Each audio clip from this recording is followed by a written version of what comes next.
હું રાજેન્દ્રસિંહ બી ચુડાસમા, ભારતીય મજદૂર સંઘ ગુજરાત પ્રદેશનો વાઇસ પ્રેસિડેન્ટ અને બોટાદ જિલ્લા ભારતીય મજદૂર સંઘનો પ્રભારી। રાજેન્દ્રસિંહ, આજે આવેદનપત્ર પાઠવવામાં આવ્યું, શા માટે આવેદનપત્ર અને કેવા પ્રકારની માંગ અને આ આંદોલન કયા પ્રકારનું? આપ જાણો છો એમ ભારતીય મજદૂર સંઘ હંમેશા સ્ત્રી સશક્તિકરણ અને શ્રમિકોનો અવાજ ઉઠાવતો રહ્યું છે। અમે છેલ્લા 6 મહિનાથી ભારતીય મજદૂર સંઘ સરકાર સમક્ષ માંગ કરી રહ્યું છે કે અમારી બહેનો આંગણવાડી, ખાસ કરીને આંગણવાડીની બહેનો ખૂબ જ પેનિક થઈ રહી છે, શારીરિક, માનસિક અને આર્થિક રીતે ખૂબ જ નુકસાન થઈ રહ્યું છે। વારંવાર અમે પ્રયાસ કર્યો, સરકારને રજૂઆત કરી કે સમય આપો, હજી સુધી સમય ન ફાળવતા સમગ્ર ગુજરાતમાં કલેક્ટર કચેરીએ જઈ આવેદનપત્ર આપવાનો ભારતીય મજદૂર સંઘે જે આહવાન કર્યું છે એ મુજબ આજે બોટાદ જિલ્લાથી સમગ્ર ગુજરાતમાં આવેદનપત્ર આપવાનો કાર્યક્રમ કર્યો છે અને 1 લાખ આંગણવાડી કર્મચારીઓ બહેનો જે પેનિક થઈ રહી છે એનો અવાજ ઉઠાવવાનો પ્રયાસ છે। સરકારને આગાજ કરીએ છીએ સમયસર ચેતી જાય। સ્ત્રી હંમેશા સહન કરવાવાળી હોય છે, જ્યારે સહન કરતાં કરતાં બહાર નીકળે ત્યારે દુનિયા બાળી નાખવાની પડીને તેવડ હોય છે। આપ જોઈ રહ્યા છો।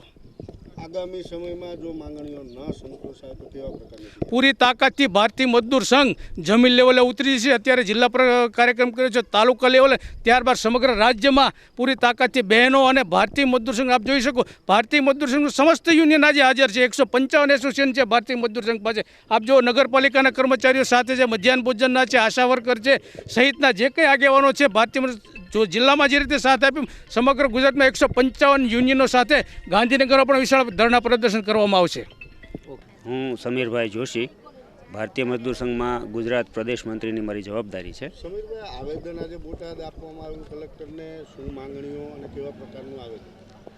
આજના આવેદનમાં મુખ્ય વિષય એવો છે કે આંગણવાડીના જે વર્કર અને હેલ્પર બહેનો છે એમના પ્રાણ સમા પ્રશ્ન ગણી શકાય એવા એમને મરી મસાલાના બિલ, ઇન્સેન્ટિવ કામગીરીના બિલ, મોબાઈલના બિલ, એમના પગાર વધારાની બાબત, એમના સમયની બાબત, વેકેશનની બાબત, એવા લગભગ 7 થી 8 પ્રશ્નોની અત્યારે અમે માંગણી મૂકી છે કે એની અંદર બહેનોને તમે ન્યાય આપો, તમે વેકેશન બેયને સાથે આપો, સમય ઓછો કરો, પગારમાં જે વિસંગતતા છે એ દૂર કરો અને ખાસ કરીને મરી મસાલાના બિલ, ઘણી જગ્યાએ એવું છે કે તેલ આપતા નથી, તેલની અંદર એવું કહેવામાં આવે છે કે તમે દાતા ગોતો, તો કાયમી ધોરણે કોઈ દાતા ન મળી શકે। એટલે આવી બધી જે નાની નાની બાબતો છે એ બાબતોને લઈ અને આજે અમે આવેદન આપ્યું છે અહીંયા।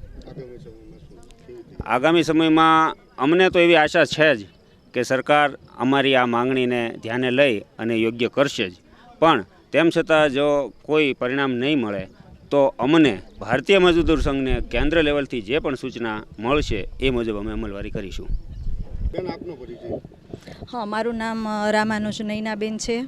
નૈનાબેન, તમે સૂત્રોચ્ચાર સાથે અત્યારે આવેદન કલેક્ટરને દેવા આવ્યા, શું માંગણી અને કેવા પ્રકારના પ્રશ્નો? અમારે મેડમને એટલા માટે આવેદનપત્ર આપવું પડ્યું કે અમારા 6 માસથી ગરમ નાસ્તાના બિલના ચૂકવણા નથી થયા, અમારું 1.5 વર્ષનો ઇન્સેન્ટિવ બાકી છે, પ્લસ અમારા જે બ્લાઉઝની સિલાઈના પૈસા બાકી છે। એટલે આવા બધા અમારા જે નાણાકીય પ્રશ્નો છે, અમે નાના કર્મચારીઓ છીએ, અમે કેટલો ટાઈમ અમારું પોતાનું ખર્ચ રોકાણ કરી શકીએ? એટલે જેમ બને એમ અમને અમારું આટલું બધું પેન્ડિંગ નહીં રાખતા જલ્દીથી ચૂકવણું થાય। કેટલા સમયમાં તમારી માંગ પૂરી થાય એવી માંગણી કરવાની? બસ આ જ મહિનામાં, કેમ કે આ અમારો 6થો મહિનો છે કે જે અમને નાણાં ચૂકવણી થઈ નથી, તો અમે નાના કર્મચારીએ છીએ, આટલું બધું રોકાણ અમે કેવી રીતે કરી શકીએ?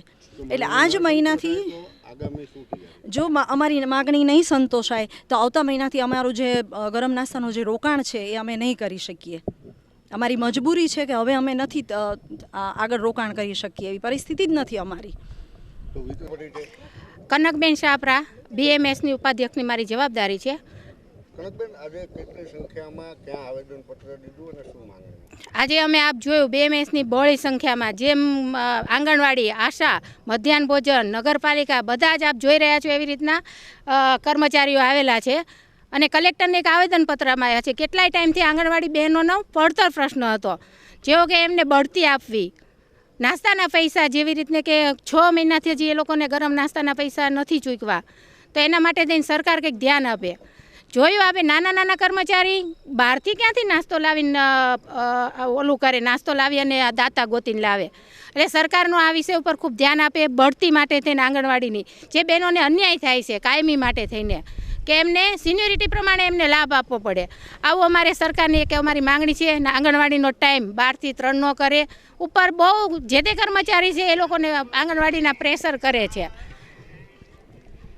આ માંગણીઓ છે ત્યાં સુધીમાં સંતોષાય તેવી માંગ અને ન સંતોષાય તો કેવી રીતે? જો અત્યારે અમારો હાલ આવેદનપત્ર દરેક જિલ્લામાં એક જ સમયે અત્યારે BMS દ્વારા મજદૂર સંઘ દ્વારા કાર્યક્રમ આપવામાં આવ્યો છે. જો આ દ્વારા સરકાર સરકાર અમારો પ્રશ્ન નહીં સાંભળે તો રાજ્યવ્યાપી પણ અમે આંદોલન કરી ઉગ્ર આંદોલન કરવાની ચીમકી આપીએ છીએ. આપ જોયું છે કે દેશની નારી જ્યારે શાંત હોય ત્યારે સારું, પણ જ્યારે એ શાંત નથી ત્યારે દુર્ગાનું સ્વરૂપ લઈ અને પોતે મેદાનમાં આવે છે. આવી પરિસ્થિતિ ન કરવી પડે એવી મારી સરકારને ખાસ વિનંતી.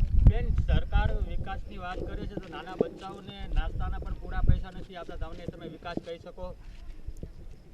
વિકાસ ક્યાં કરે છે, કેવો કરે છે એ આપ જોઈ શકો છો. આ બધી મારી બહેનો છે પાછળ.